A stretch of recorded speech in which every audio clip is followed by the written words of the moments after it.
こんにちは、くまこです。今日は東武鉄道の新型特急スペシア X を往復たっぷりと満喫します。往路は最上級のコックピットスイート。袋はプライベートなコンパートメント。観光は一切なし。まさに移動そのものを楽しむ至福の鉄道旅をお届けします。それでは早速行ってみましょう。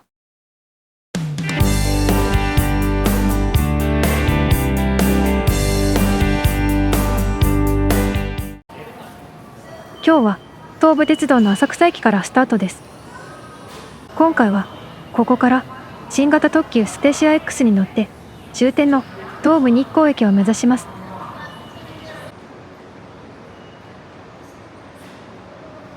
木のぬくもりを感じるこの特別なホームはスペシア X の運行に合わせてリニューアルされました。今は先に出発する特急華厳が停車しています。先行の華厳が去り、ついに主役の登場です。日光東照宮の社殿に塗られた胡粉をイメージしたという気ある白の車体がホームに入ってきました。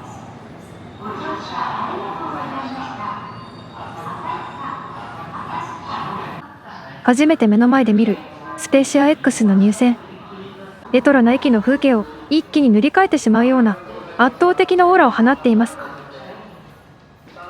スペシア X のシンボルでもあるレックス型の窓は江戸の文化を象徴するデザインや栃木の鹿沼組港がモチーフになっています。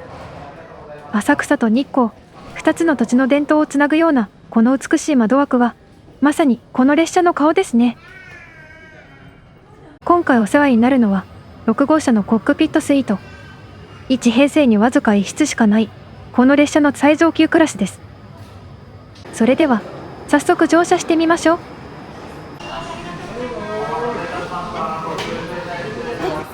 本日13日月曜日 X11 号大人2名様6号車1番室すみたいですね。スキャパンの部屋でございます。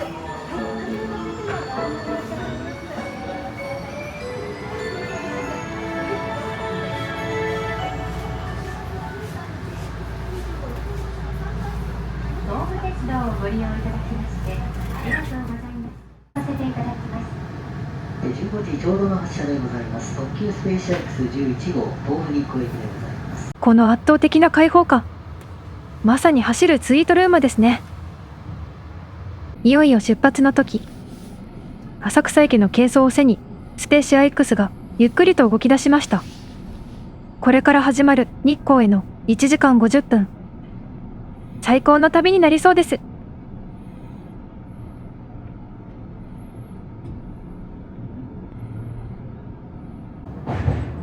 浅草駅を出てすぐ列車は隅田川を渡ります。まもなく東京スカイツリーに到着いたします。お出口は左側です。東京スカイツリーを出ますと次は北千住に停まります。ここでアテンダントさんが1号車にある5円カフェの案内にいらっしゃいました。実はこのカフェ、1号車のコックピットラウンジ、そして6号車のスイートとコンパートメントの乗客だけは整理券なしで利用できるという特別な優待があるんです。ただし1号車の乗客以外はテイクアウトのみの利用となります。またこの優待が受けられるのは下今井地域に到着するまでで、期間内なら何度でも利用可能です。支払いはクレジットカードや交通系 IC、コード決済のみ。現金は利用できないので注意が必要です。カフェの説明に夢中でスカイツリーを見逃したかと思いましたが、後ろの運転席越しにちらりと見えました。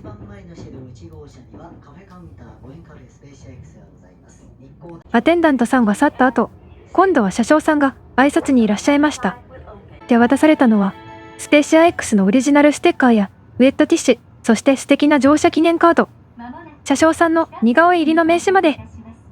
こうした心のこもったおもてなしの一つ一つが旅の思い出をより鮮やかにしてくれます。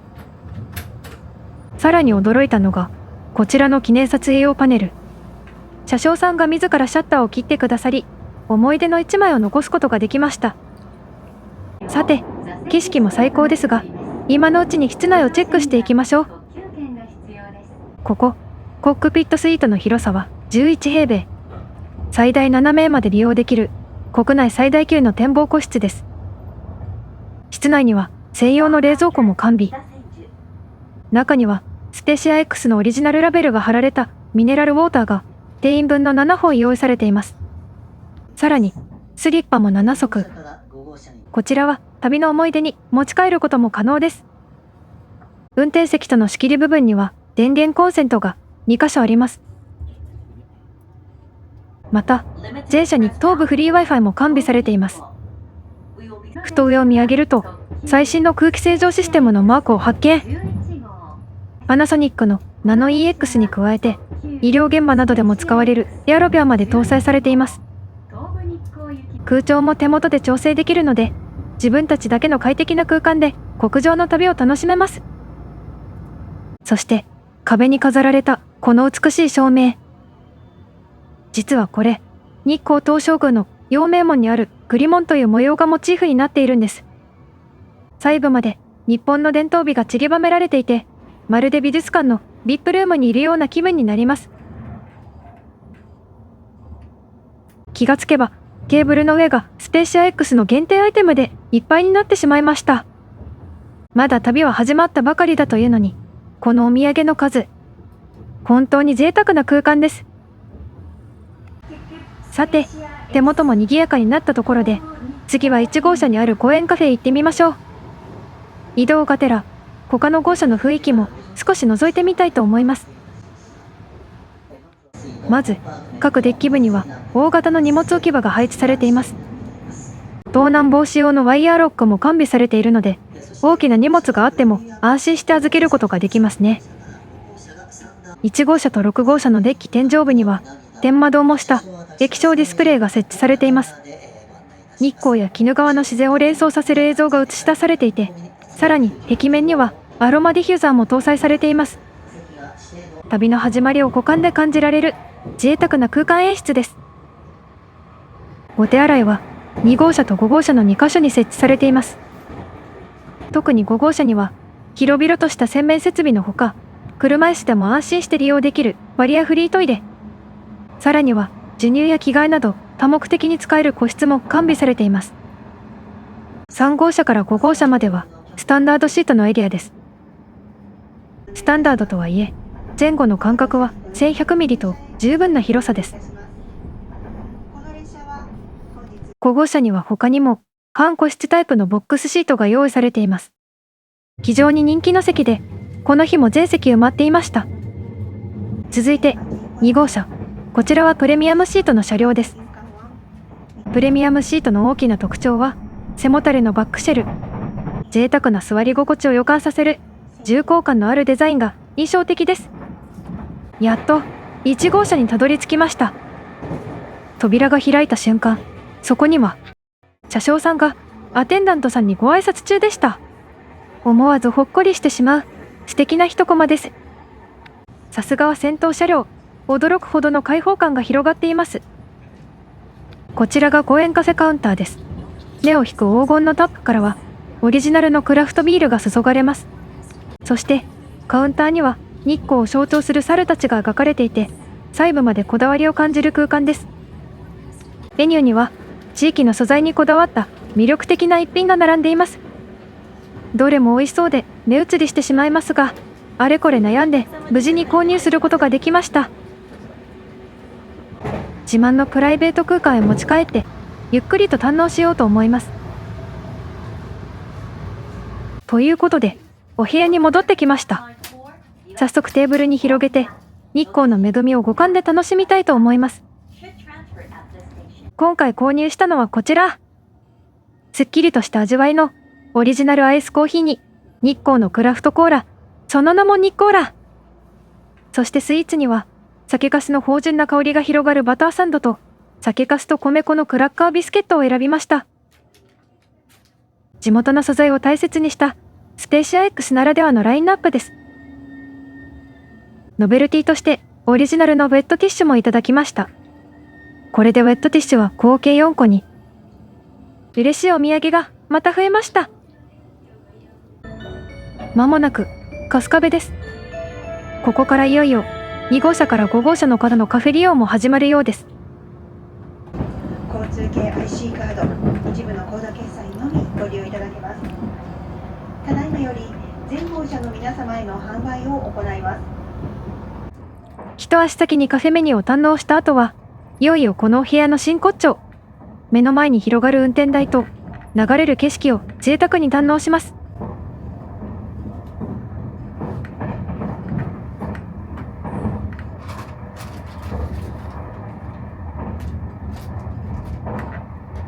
実はこのお部屋、車掌さんの通路も兼ねているんです。駅に到着するたび、慌ただしく警察へと向かわれる車掌さんの忙しそうな背中を見送っていると、こんなにのんびりとお茶をいただいていていいのかな、と、贅沢な時間を過ごしていることが、なんだか少し申し訳ないような気持ちになってしまいますね。窓の外はいつの間にか眩しいほどの緑に包まれてきました。ここで、車掌さんによる日光の天候や見どころの案内が入ります。目的地が近づくにつれ高まる期待感。その温かい声にしばし耳を傾けてみましょう。日光市内、東照宮周辺は、明朝は8度まで下がると聞いております。いろは坂を上り詰めたその先の中禅寺湖周辺は、明朝は3度まで下がると聞いております。日中と、朝晩との、気温差が、大きいところでございますので、長く滞在される方は服装には十分気をつけてください。雄大な大自然を体感することができます。見どころをいくつか、ご紹介してまいります。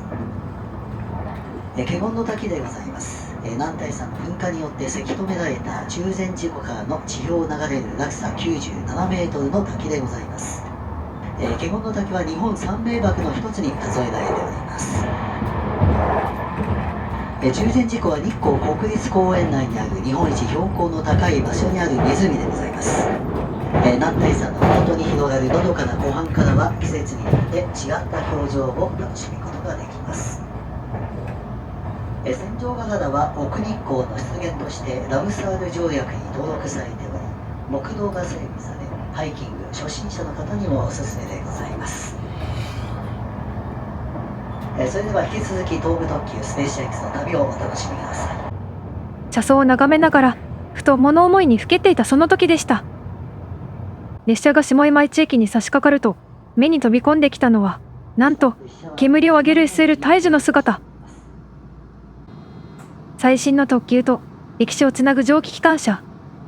この新旧の共演も東武鉄道ならではの贅沢ですね。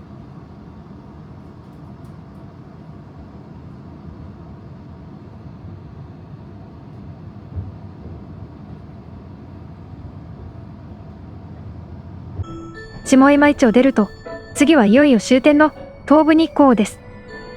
本来なら目的地への到着に心が躍るはず。なのに、どうしてこんなにも名残惜しいのでしょうか。まもなく終点東武日光に到着いたします。スペーシア X が作り出すこのあまりにも心地よい時間。扉が開くその瞬間までこの贅沢な余韻をかみしめていたいと思います。そして東武日光駅に到着。また袋もよろしくお願いします。16時50分、終点の東武日光駅に到着しました。往路の贅沢な余韻に浸りつつも、帰りの列車は17時44分発。袋は趣向を変えて、あの伝統を受け継ぐコンパートメントを予約しています。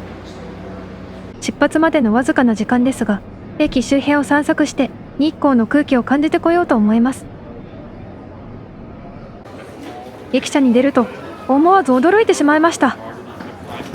コンコースはすごい人混みで、聞こえてくる言葉のほとんどが外国語。なんと駅構内には外貨両替機まで設置されています。日本の伝統的な観光地でありながら、ここはもう完全に世界の日光なんですね。駅の片隅に来駅記念スタンプを見つけました。せっかくなので私もこの旅の思い出を真っ白な台紙に刻んでみました。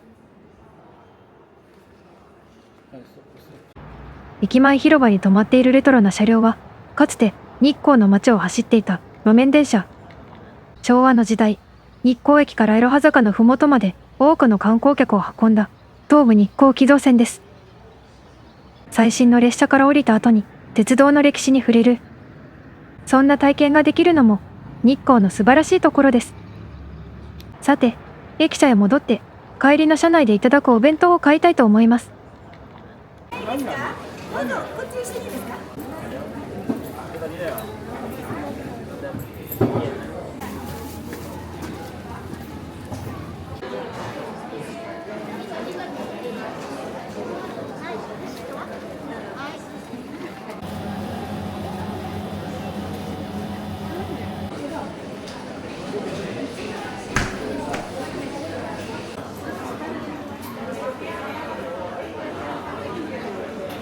時刻は17時25分。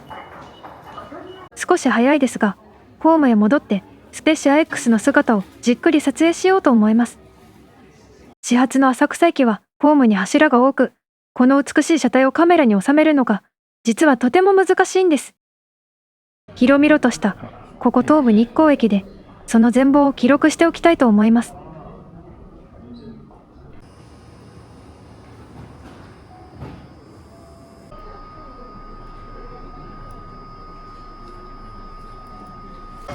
ホームでの撮影を終え、いよいよ乗車です。ナンバーワンですね。じゃあ突き当たりの部屋でございます。ありがとうございます。今度は4番の部屋ですね。はい、右側の。袋に選んだのは6号車4番のコンパートメント。いよいよ伝統の個室へ足を踏み入れます。こちらがコンパートメントです。6号車に洋室設置されていて、最大4名まで利用できます。六角形の窓と柔らかな間接照明。壁面を彩るのは江戸文化にちなんだ多彩な茶色。限られた色を粋に見せる日本ならではのデザインがこの個室の格調を高めています。この字型のソファーと可変テーブルで大人4名でもゆったりとくつろげる贅沢な広さが確保されています。続いて個室内の設備をチェックしてみましょう。窓際の照明にはコンセントと USB ポートが備わっていますが、実は USB ポートがあるのは左側の照明だけ。右側はコンセントのみとなっています。また、壁のパネルで空調の調整も可能です。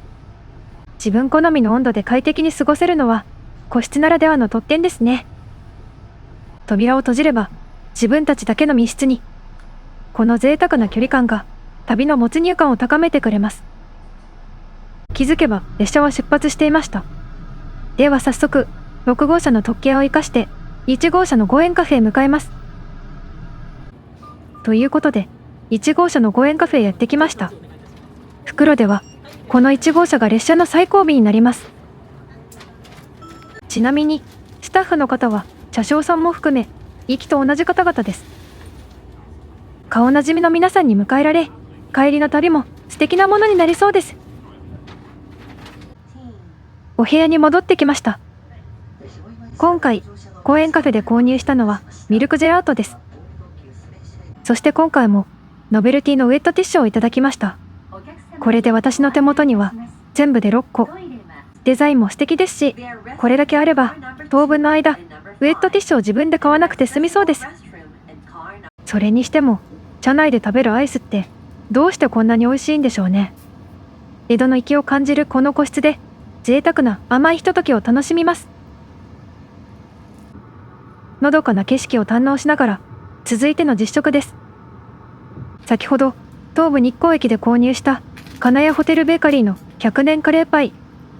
駅で購入する際に温めていただけるので、車内でも熱々の状態で楽しめます。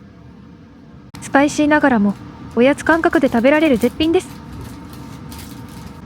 そして、いよいよメインディッシュの登場です。私はこちらのスペーシア X 日光埋蔵金弁当を選びました。車体を模した器の中には黄金の日本刀型ナイフとスコップがついています。これで食べるようにとありますが、もったいなくて使えませんよね。2種類の箱寿司、結局お箸でいただきました。熊尾は栃木和牛洋食弁当をチョイス。東武鉄道のベセル大樹と日光の名店、明治の館がコラボした贅沢な一品です。上質な栃木の食材がぎっしり詰まっていて、ボリュームも満点です。気づけば列車は北関東の平野を抜け、まばゆい光が踊る都市へと戻ってきました。オーロのコックピットスイートで見つけた新しい驚き、そして袋のコンパートメントで感じた守り続けられた伝統、スペーシア X がつなぐ新旧の贅沢に浸った至福の往復乗席でした。まもなく終点浅草に到着いたします。お出口は右側です。ありがとうございまし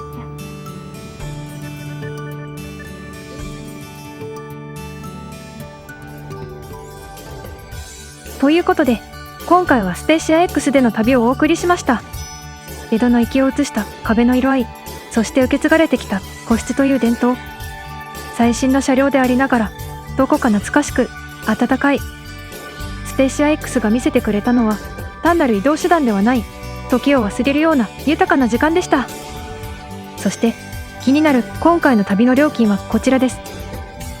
オーロのスイート、袋のコンパートメント、それぞれの総額をまとめてみました。贅沢なひとときの参考にしてみてくださいね。